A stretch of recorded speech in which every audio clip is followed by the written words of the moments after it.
motivation. We got put up flow. I can say you're my what you share. Anytime I'm a steps, fucking funny. Taka one, but just that tag. To the style, you know we don't papa. Keep on a vapala, vachenga vatala, ma kampala. Yeah, come for the Katali. We push and stay strong like Netabi. Back to the style.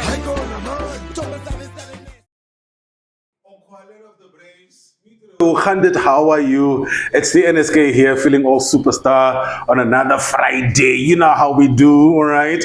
Shout out to everyone that has made an effort to share and like and talk about the podcast so far. We are only on our 5th episode. Can you believe it? Woo-hoo! But it's at this point that I'm going to take off my shades now because we have another superstar in the building. We have a newsmaker in the building. We have a guy that understands the art of working with people, that understands the art of working for people, that understands the art of fighting for people. It's a face that you used to see for years on your screen. If you don't believe me, ladies and gentlemen, boys and girls, please help me welcome Leonard Witbeen. What an intro. What's up, bro? All good. How you doing, Thank you, man. Listen, first things first. Now. What? First things first. What? First things first. Let's get it out of the way. Am I? Yes. Where are you and why are you not on our screens anymore? Oh, where am I? Currently, location-wise, I'm at NEPC. That's where I am now. But if you're asking where do I work, that would be Future Media, in particular, Future Media News, a company based at Windhoek's Old Power Station. Okay. I basically produce news and broadcast it. Yeah. Can you do us a favor? No. Because we are all fans of your work. Now, I don't know, look into that camera, Leonard, this one here, right? And just do that thing that you used to do, that thing, that spaza story, and then you just do that thing, man. That at 8, Hannah. Okay, mensen, top laat ons gaan. Okay. The countdown. And 3, 2, 1. Good evening, I'm Leonard Witbeen. Welcome to the news at 8. First, the headlines. Oh, brilliant! Stop, NSK, stop. Oh my gosh, brilliant. It was what?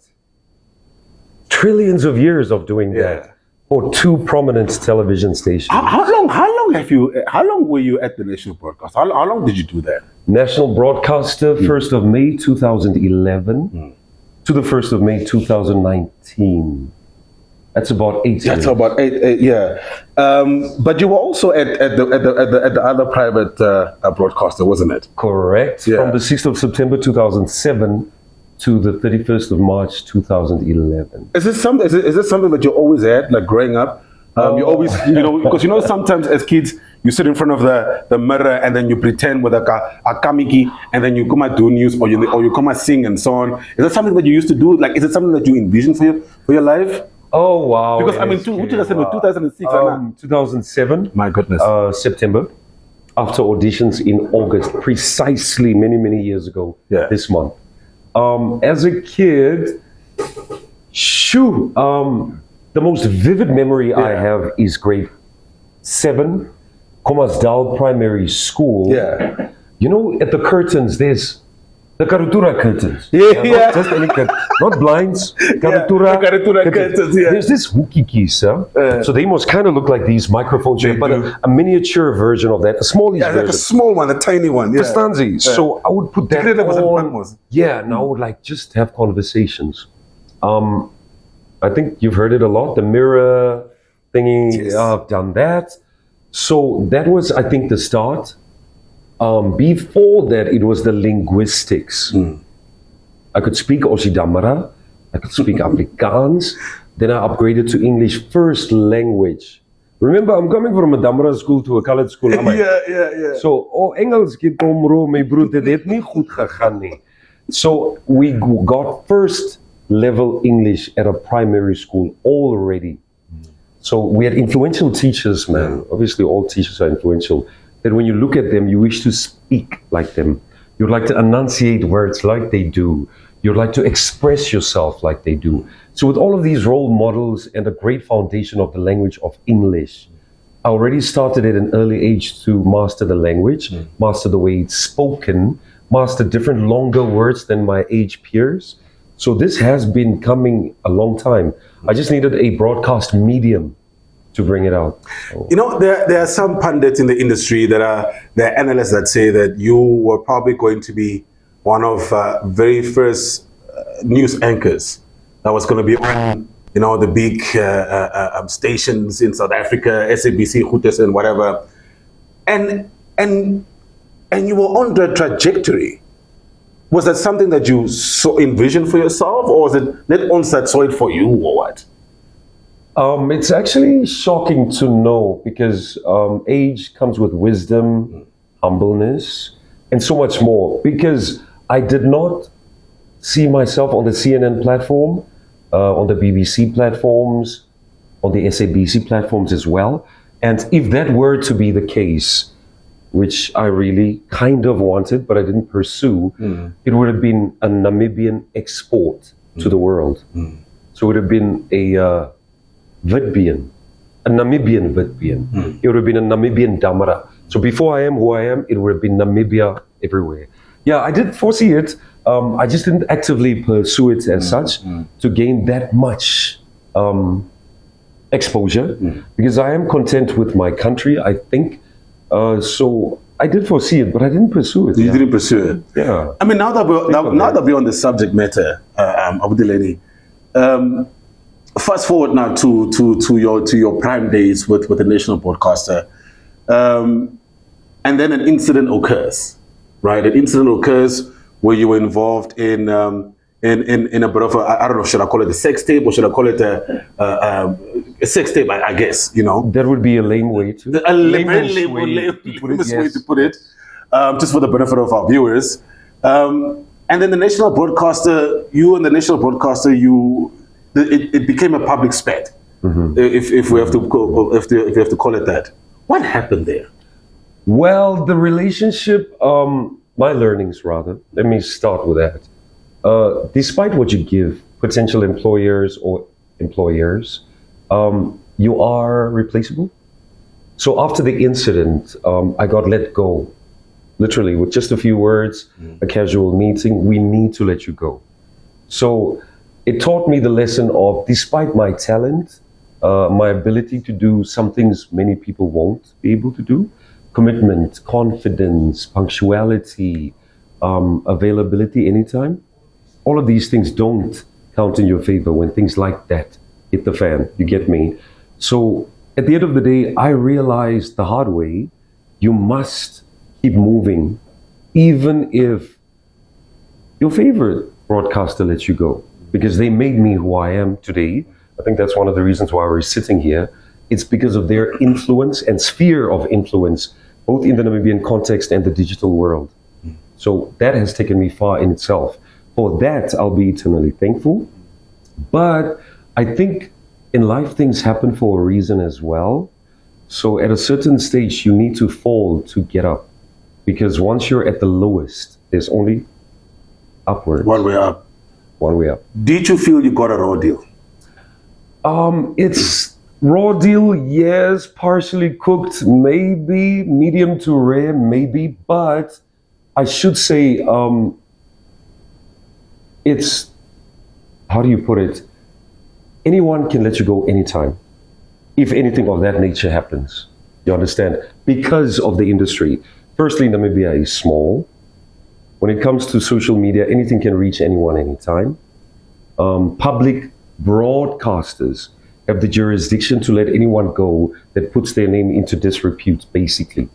So that's the risk we take by being someone that someone sees on TV, that they hear on radio, because the second you miss a step, and that video or that audio of you swearing at someone or someone's mother or their great ancestors goes viral, you are replaceable when it comes to being a public figure. Brands will, for their sake, let you rather go.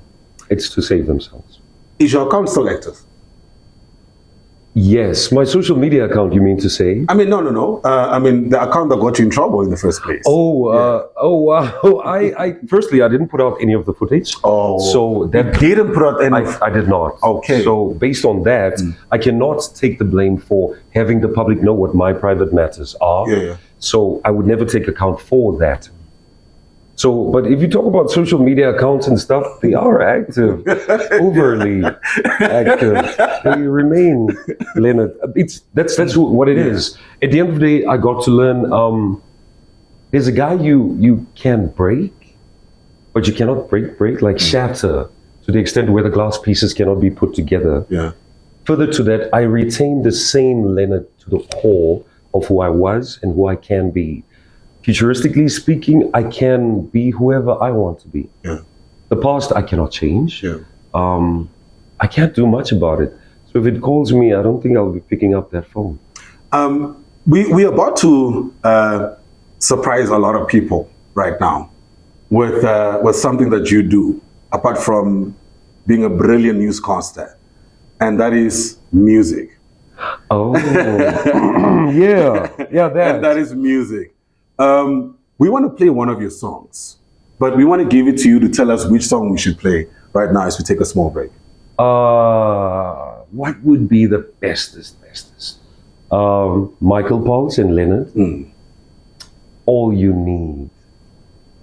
Look at his smile. He's literally smiling. He's literally smiling. I'm so sorry, it audience. brings good memories, isn't it? It's the background of the song is so beautiful. Okay. Because I saw B.B. Winans doing a song for his daughter called I Found Love. All right? So it was kind of a wedding-ishy songy. And based on that, I felt love is something that everybody has for the next person, not necessarily romantically, but you love colleagues, you love friends, you love neighbors, and so forth. So I requested our talented Michael Pauls to please write that song. And we got the biggest opportunity of filming a live wedding for that music video. So it was an actual wedding, actually? Yeah. I thought it was staged. So a lot of people think a lot of money was taken out for it and stuff. And it was even true. Today, now they know that it was someone's actual wedding. What does that mean? Yeah. At no given point can the camera not be available. Yeah. At no given point we had to take breaks and stuff. So it has to constantly roll. It's live filming. Yeah. So that's the difference in production. Yeah. So it went pretty well. And we nailed the video too. Well, let's check it out. It's a Michael Pauls and Woody Lenny. We'll be back in a bit and we will continue with so much more. There's still so much that we need to uncover. Stick around.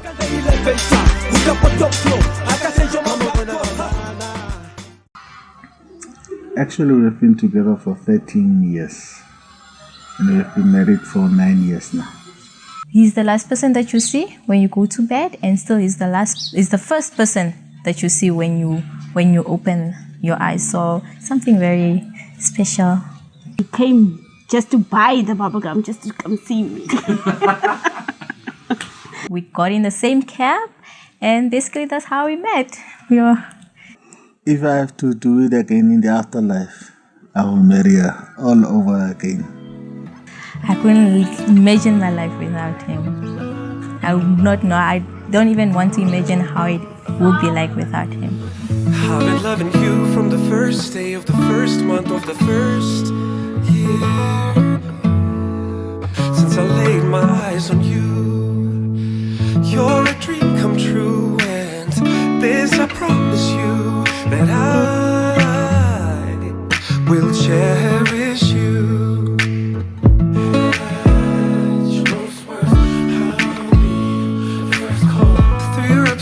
I'ma hold you down, let me be all you need. When you're feeling blue, I can hold your hands and dance with you. Let me be all you need. When I said I do, forever's what I meant, I promise you. Let me be all you need. I know I'm not the easiest to reason with, but you made me feel at peace, your love is deep, yeah. And I'm thankful for God that He blessed me with you. And I know you're the one, baby. And I'll show you my flaws, baby. You can show me your scars, I will show you my heart. I love you so much, baby.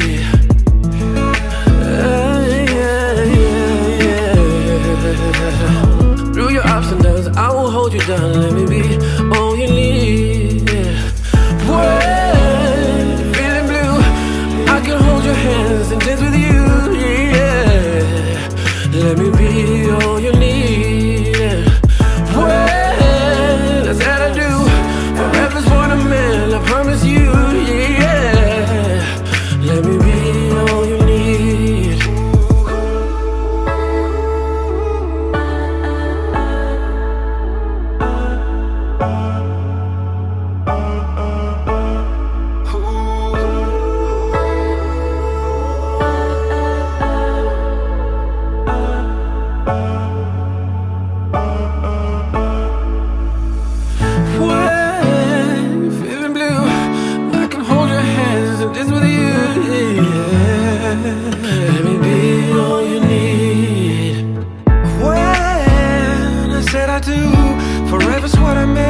Promise you, let me be all you need. When you're feeling blue, yeah, let me be all you need.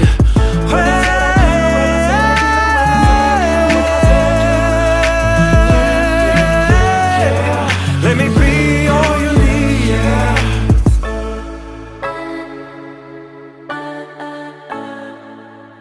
Okay, who goes first? Me or Dorothy? No, you should go first. Always.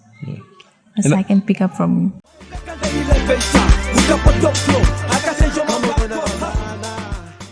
Welcome back. It's another Friday. It's Industry Loop. Remember to get yourself a copy of the New Era, Namibia's biggest newspaper brand.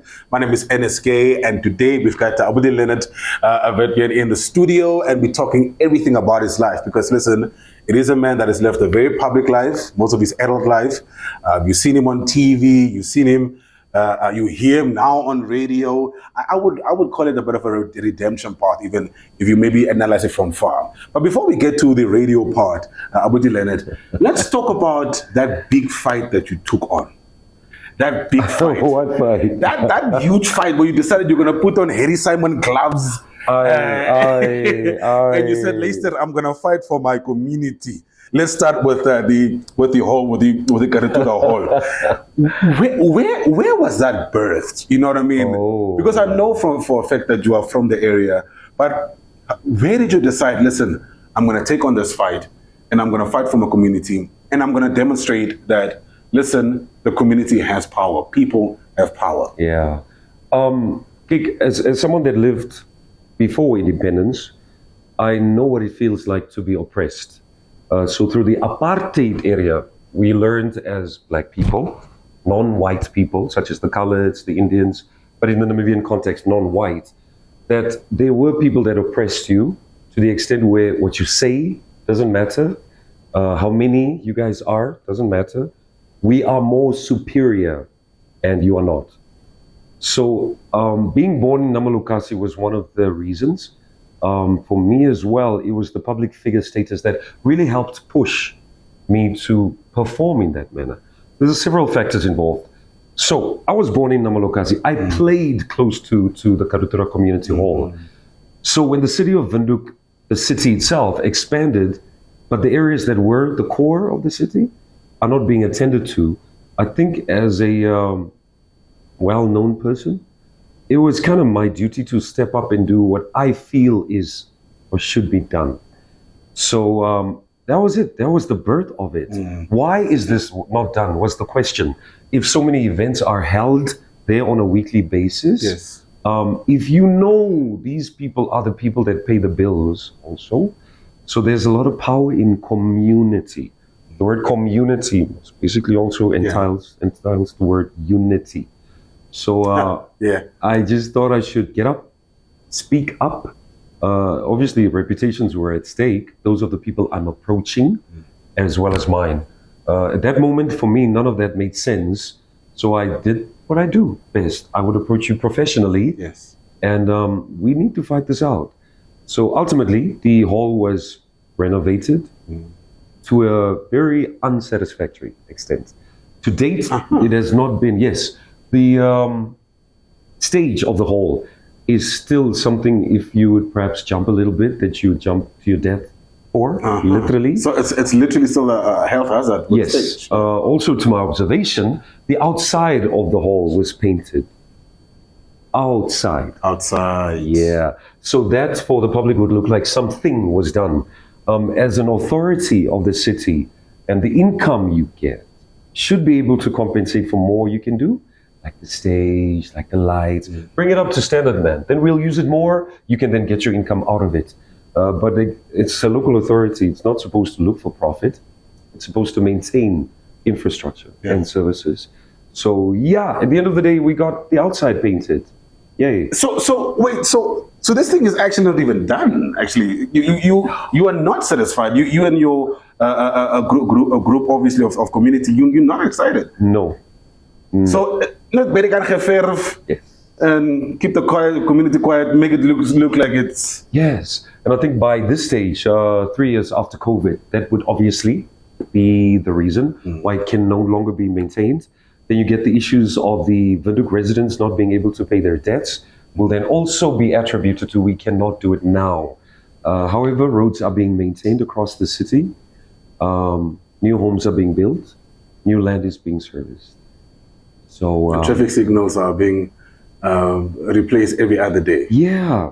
So there are things happening aside from the community halls that bring communities together, and that are also some of the first points of contact for the community to the authorities. At what point, before now, even at least painting the outside, at what point did the city of Windhoek realize that, oh my goodness, we actually now have to take this guy serious?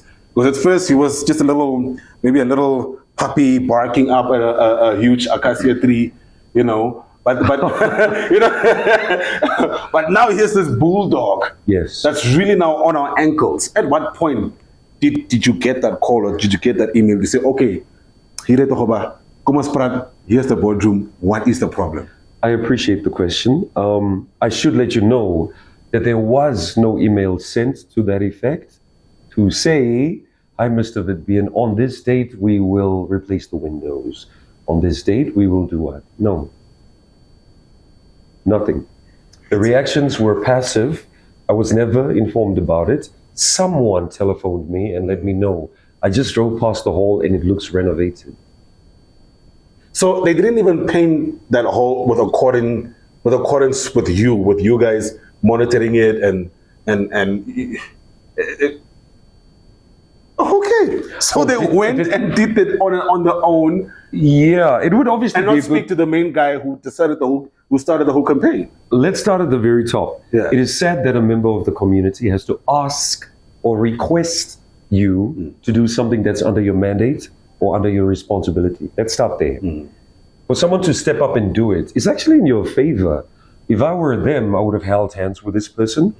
Since there's a lot of community resources, persons would have come to paint it at no cost. Painting companies would have come on board at no cost. Persons to fix windows would have come on board at no cost. The community would have come to clean the toilets, blah, blah, blah. I could have run all of that if communications were clear, concise, and if they were there, actually.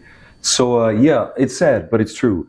It was done without my knowledge. I just heard about it. Yeah. I'm appreciative of it. Okay. However, it's not satisfactory. This is a city, not a town, not a village. It's the capital city, even for that matter. We're just 400,000 in Windhoek. It can be done. Bear in mind, this is a hall along Independence Avenue. Yes. This is where tourists venture. 100%. You understand? When they go to single quarters, and so on. So if a hall that is so prevalent is ignored, what then happens to any other hall in the extensions of Windhoek? Yeah. Whether it's Polis Kovasib, whether it's somewhere in Oshomuise, but the halls such as the Kovambo Nyoma or the Khomas Regional Council Hall will be maintained. The Khomasdal Hall will be maintained. Katutura is one of the suburbs that has been, and I think futuristically speaking, would be one of the places that's looked down upon. But when tourists come, they would be taken through that with an outside painted hall. I really appreciate that you're honest about it and that you lay it out.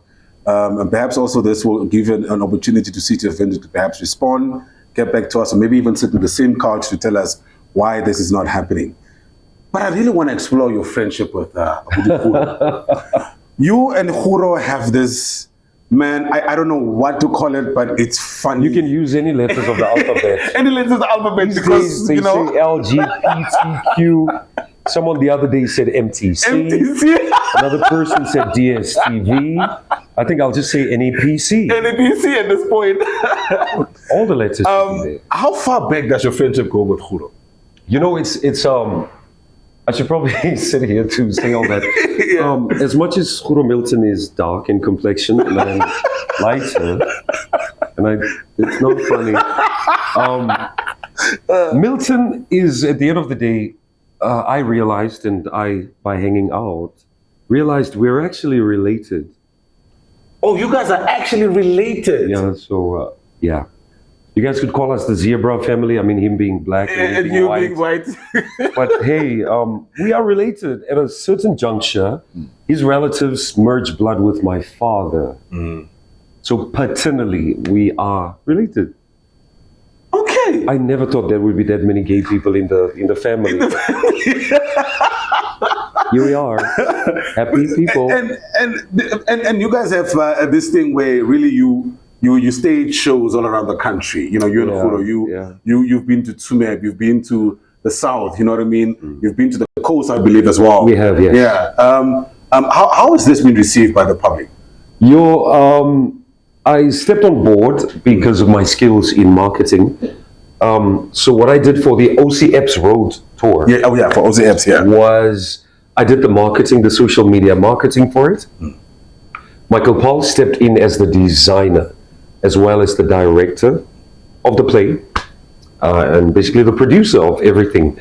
So he was the head of operations. Yeah, I know, Michael Paul is brilliant with that. Oh, yes. Yeah. So, shockingly, back then it was Warehouse, before it became Brewers Market.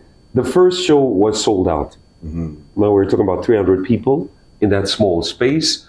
Requests came through to do it again the next weekend. So that was end of May.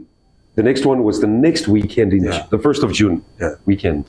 So we did it again. And this is with the other Michael at the Warehouse. What's his name?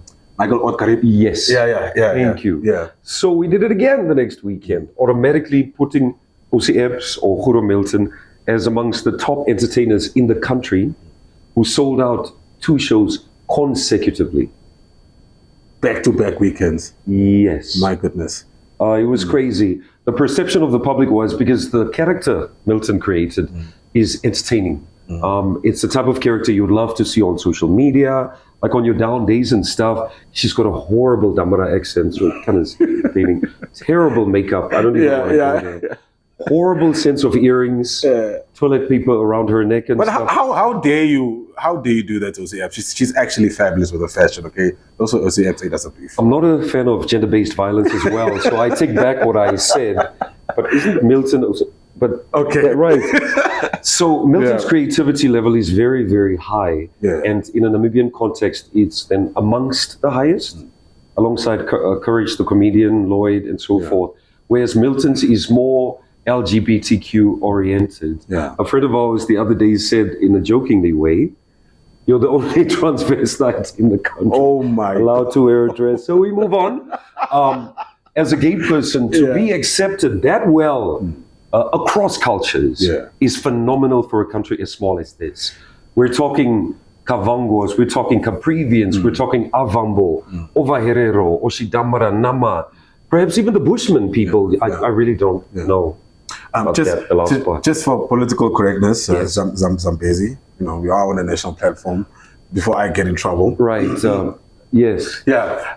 Check this out, Abu Leonard. Now that we're on that subject, of the LGBTQ community and you embracing yourself and your partner in entertainment and your family now that we found out have gone around the country selling our shows. where do we stand right now as a country in understanding that you guys are also human beings, that you have your rights, or you are hoping to get your rights, especially now with the landmark case? Because the main argument right now is that Namibia is a Christian country, right? But if you look at it a little bit deeper, especially in terms of the constitution, it says that Namibia is a circular country. So where does that put you? You know what I mean? Where does that place you? It's again, I will go back to the apartheid era. The apartheid era was built in this manner: minority, oppressed, majority, more powerful. The LGBTQ, AI+, and all the other letters, family is now amongst the minority. So for persons who were oppressed in the past to then pass a law to oppress people who are now less than they are in numbers, according to them, is another form of apartheid oppression. Do you understand? Further to that, as a homosexual person, the correct dictionary word, I've in my life experienced different tribes engaging actively in sexual activities, one-on-one, or other forms of activities, like romantically, dating other guys, dating other women, and so forth. That basically makes this community not as small as our leaders think it is. Okay. Because under the LGBTQ, it also has the word B, the letter, which then is bisexual. You get me? So these are persons that could get married, but still engage in same-sex activities with someone of the same sex as they are. And this is quite rampant in the Republic of Namibia. Not fully exposed, because a lot of people keep it to themselves. However, it is there. The passing of any bill against the LGBTQ AI+ community would mean, or how it is built, let me explain it this way. There's the community that actively practices this. Yeah. You get their allies, their mothers, nephews, cousins. These allies are also in parliament. So if ever this bill gets passed, in terms of voting for next year's elections, there's a higher possibility the current ruling party will lose many seats. For a simple reason, these people have a lot of allies. So I'll be hurt at the fact that you're oppressing my nephew, oppressing my niece, oppressing my uncle, who has now come out at the age of 60 to say, this is who I am. That is different and very difficult for politicians to pass something like that at a time so close to the election. As a part of the community, I feel if you oppress me, Verstanji, you need to look at it very, very carefully. You cannot silence me. I am very vocal. I think you know it. Yeah. And I will speak up for it. Not for myself, but also for the upcoming generations and generations to come. So my influence will reach 3-4 more generations to come if it gets passed. Yeah. There's one person that needs to sign it. That's the president. So the day he signs it, he knows. That's why it hasn't been signed yet. It's been in excess of 1 month in discussion phase. Why hasn't it been signed? There's too many risks politically attached. Because these are taxpayers who you're isolating. These are people that have adopted orphans in the country that you want to isolate. These are people who cook at funerals. They run catering companies. They are CEOs in the companies. So for you to then isolate these people could put Namibia also in a very precarious economic position. When you speak to people just randomly about this subject matter, car wash, at a bar, playing pool, whatever, the streets will always tell you that there's a lot of people that are bisexual. But on the front, they are the ones that are saying, hey, we condemn and we condemn. For someone that is active and that is vocal and that has accepted who you are, is that the case, Leonard? Do we have a good majority? Okay, maybe not saying majority will be pushing it, but do we have a good portion of this population that are bisexual? Yes, and yes. You should also know, aside from bisexual, a lot of people are bi-curious. Bi-curious, yeah. They've either seen it happen, or they've heard of it, or they just feel a certain way towards someone of the same sex at a certain time. pardon me, to the point where they want to explore it. So if you do the LGBTQ, if you involve just all of these letters, and then you add the plus at the end, the plus entails anyone else that's an ally to this community, or that kind of is still in the closet and stuff. So that's what the plus stands for. You get me? The queer parts, the asexual, all of it, there's a lot involved in it. So as a person that's practicing it, I can guarantee you, obviously I don't have the stats, by way of my experience, there's a lot of people who are intending on coming out in future. Obviously the bill will make them not want to, but underground there's a lot of people that practice same-sex activities. Does this include does this include our clergy? Because we have seen many reports of our clergy. This own newspaper has reported on clergy that that is either found to have harassed underage kids of same sex, that have been accused allegedly to have engaged in I'm saying allegedly accused because for their religion and for their stance, they are not supposed to. Does that include our clergy as well? There are a few that I know about that practice it. Bear in mind, I can only tell if they practice it. I can't tell what their mind says or what they're thinking, Of course, yeah. but they do practice same-sex activities. I should also at this point clarify, when I say same-sex activities, I don't necessarily mean sex. The actual sex. Like anal sex or vaginal to vaginal sex or so. It could just be kissing, fondling, pre-sexual activities, or even masturbation together. You understand? Yeah. It doesn't need to be penetrative. Yeah. There is ample practice, even by religious individuals. So that is why when the churches got up to rally against same-sex marriage, marriage is the end product of dating. Marriage is not the beginning. Of course, yeah. So now prior to the end product, you are protesting about. What do you think happens? Number one. Secondly, there's a lot of ladies that know gents are doing this, but based on finances, status, I can't lose my husband to another man. They'd rather stay in it. That's where you will see in Namibia, suicides will increase. It has been on an increase, yeah. It's because persons are trapped in circumstances they don't want to be in, such as if the bill were to be passed, you will see most of the people that fall under that spectrum will either leave the country. Those that cannot afford to leave it will come up to a closet case. And that could easily lead to homicides and suicides, kill my family and kill myself. So that after I die, I mean, if I kill myself, you will be scorned. Yeah. Everybody will talk about you and, oh, her father was, that's why he. Yeah. So I'd rather kill all of you in your sleep via poison and then kill myself.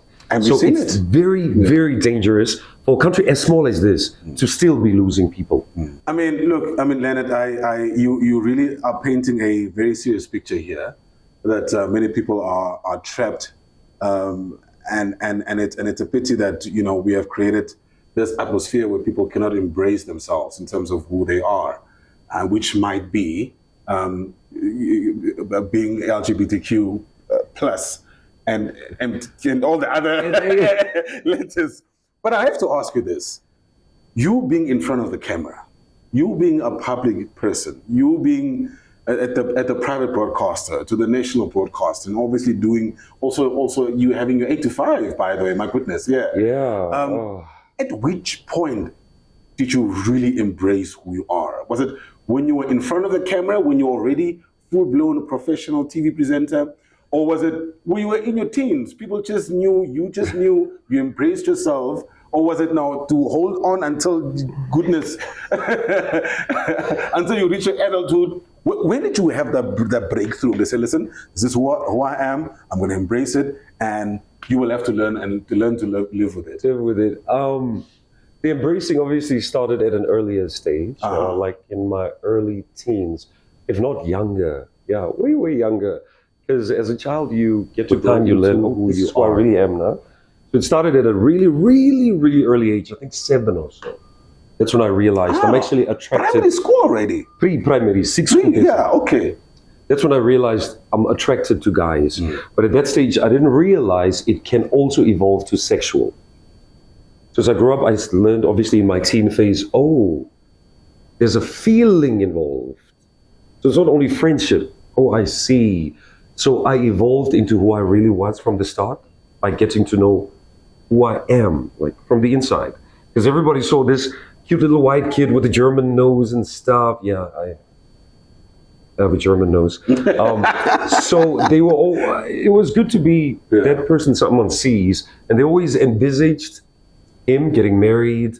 And since I was a twin, having sets of twins. Verstaan Sie? Wait, you're a twin? Sorry, you're a twin? Yeah, it was supposed to be Leonard and Lionel. So that's Lionel. He died at birth. Yeah. Are you serious That right is now, Leonard? yeah, that's why you can see I'm so sorry. I can be an MC, I can switch over to television. Yeah, this I can do radio. multifaceted, Yeah, so I think a lot of him is still with me. So I'm kind of living two lives, if you will, at the same time, for two people. Basically. Yeah. So at the certain stage, I just thought to myself, I think after starting with the private broadcasting in 2007, now I am public, of which a lot of close people already knew who I was. Now more and more people are coming into my sphere. And it was the advent of social media. Yeah, and Guru. So that helped bring me out even more. Yeah. So at a certain stage, I just thought to myself, do you wish, I mean, most people know about you by now. You want to crawl back into some shell and live a pretentious life? Of which the answer from me was no. So in the year 2005, I officially decided, no, man, it's all right. This is who I am. Yes, and I'm going to embrace it, yeah. It has been about 18 years that I'm publicly gay or homosexual. People know if I date someone. That's it. Not that I don't care. Yeah. I need to, not I want, I need to live Leonard's life. Because I think by estimate, I've got 30 more years to live. By estimate. I really want to die by 70. I don't want to get too old. What do I do with these last 30 years, NSK? What do I do? I will not cannot, I will not live according to someone else. I will live according to Leonard. I'll live a fruitful life and a fulfilling life, man. To the point where if you see me, you can see this guy is happy with who he is. Your only contribution is be happy for me, and let's move together with all that happiness. Go. Last time when we had the podcast, we had Jericho on, right? And with Jericho, we said we need Jericho to fill a stadium. That's what we said. We need him to fill a stadium. Everyone is buying into it, and I can tell you right now, behind the scenes, there are things happening. So I'm going to boldly sit here and I'm going to say, we need to get Leonard Witbeen on CNN, on BBC, on ENCA, on SABC News, you name it. Leonard, are you accepting this or what's up? I accept. Okay, and eye contact as well. I boldly accept this proposal NSK has made. It'll be fun. Okay. So when we opened the conversation, you did for us news at 8. You're on a redemption path now. Yes. Please do us future media news, please, as a brief. Which camera, Owens? Which camera? This one. Okay. Future media news now. NSK, why? But hey, are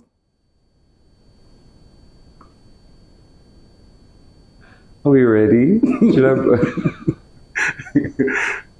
I'm making you do things now. Yeah, and I will not do it. Let me just compose myself like ethnics. Right? Oh, who said that? Yes, ethnics. Countdown, guys. Oh yeah, snap. Yeah, I'll be going live in 3, 2. With your news this hour, I am Leonard Witbeen. That's the intro. That's the intro. Yeah. If you've missed an episode of this bulletin or you would like to hear the previous bulletins, get to our Future Media News website and click on podcast.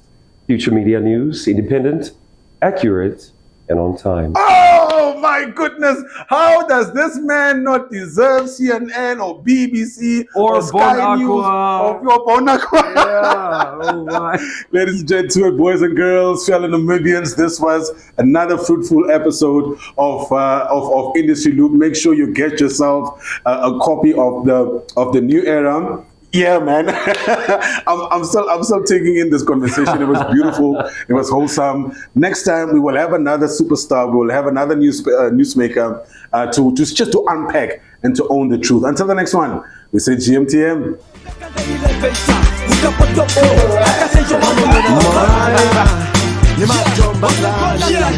Yeah.